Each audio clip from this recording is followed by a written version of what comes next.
Breaking news చూస్తున్నాం. తమిళనాడు పాండిచ్చేరి జాలర్లు ఆంధ్ర జలాల్లో అక్రమ వేటపై కూటమి ప్రభుత్వం ఉక్కుపాదం మోపుతోంది. మెరైన్ మత్స్యశాఖ ఫారెస్ట్ అధికారులు సంయుక్తంగా నిర్వహిస్తున్న గస్తీలో తమిళనాడు బోటును అధికారులు గుర్తించారు.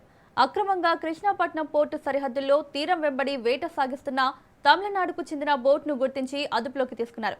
గడిచిన 10 రోజుల వ్యవధిలో ఆంధ్ర జలాల్లోకి ఇప్పటి వరకు 3 బోట్లను గుర్తించగా నేడు 4వ బోటును అధికారులు జువ్వలదిన్నె ఫిషింగ్ హార్బర్కు తరలించారు.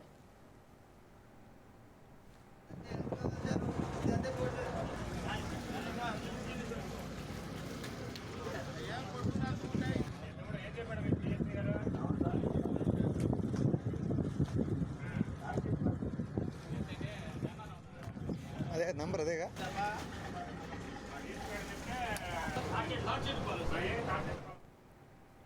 ఇదే అంశానికి సంబంధించి మరిన్ని అప్డేట్స్ మా ప్రతినిధి చరిత్ కుమార్ అందిస్తారు. చరిత్ కుమార్. Thank you Mounika. ఏదైతే తమిళనాడు పాండిచ్చేరి బోట్ల అక్రమ రవాణా ఆంధ్ర జలాల్లో అయితే మాత్రం కొనసాగుతూనే ఉంది. గత 10 రోజులుగా 3 బోట్లు అక్రమ చొరబాటుకు కాగా ఈ రోజు కూడా మరొక బాటు ఆంధ్ర జలాల్లోకి ఏదైతే సరిహద్దు ప్రాంతాలకు వచ్చి వేటాడుతున్నటువంటి నేపథ్యంలో మెరైన్ పోలీసులు, అటవీ శాఖ, అలాగే మత్స్యశాఖకు సంబంధించినటువంటి అధికారులు గస్తీ నిర్వహిస్తుండగా ఈ గస్తీలో ఆ బోట్ను కూడా తీసుకొచ్చారు. కృష్ణపట్నం పోర్టు సరిహద్దు ప్రాంతాల్లో వేట సాగిస్తుండగా గుర్తించారు అధికారులు. దాన్ని జువ్వలదిన్నె ఫిషింగ్ హార్బర్ తీసుకొచ్చారు. ఇప్పటికీ 10 రోజుల వ్యవధిలో ఇది 4వ బోటుగా దీన్ని గుర్తించారు. అయితే ఈ బోట్లు అంటే గత నెల రోజులుగా ఈ బోట్లకు సంబంధించి పెద్ద వివాదమే చెలరేగుతుంది. 8 నెలల క్రితం 4 బోట్లు పాండిచ్చేరి కరెక్కలికి సంబంధించినటువంటి 4 బోట్లను అక్రమంగా అపహరణ తీసుకెళ్లడం, దీనిపై రాజకీయ నేపథ్యం, మత్స్యకారుల సమావేశాలు, పెద్ద ఎత్తున దీనిపై అయితే మాత్రం ఒక ఉద్యమాలు, ఒక ఆవేశపూరితమైన వాతావరణం నెలకొని ఉండగా ఈ రోజు మరొక బోటు ఆంధ్ర జలాల్లోకి ప్రవేశించడం మాత్రం కొంత దీని పట్ల అయితే మాత్రం ఇటు మత్స్యకారులు కూడా ఆగ్రహంగా ఉన్నటువంటి పరిస్థితి ఉందని చెప్పాలి.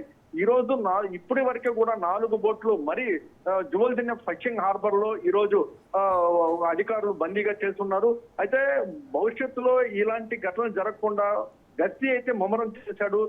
ఎక్కడైతే ఆంధ్ర సరిహద్దు తడ ప్రాంతం నుంచి ఇటు పూర్తిగా కూడా 12 నాటికల్ మైళ్ళు అంటే 23 కిలోమీటర్ల మేర ఆంధ్ర జలాల్లోకి, ఆంధ్ర తీర ప్రాంతంలోకి వేటకు రావద్దు, కానీ ఇక్కడ వేట సాగించేందుకైతే మాత్రం పాండిచ్చేరి కరికల్ బోట్లు అయితే వస్తున్నాయి.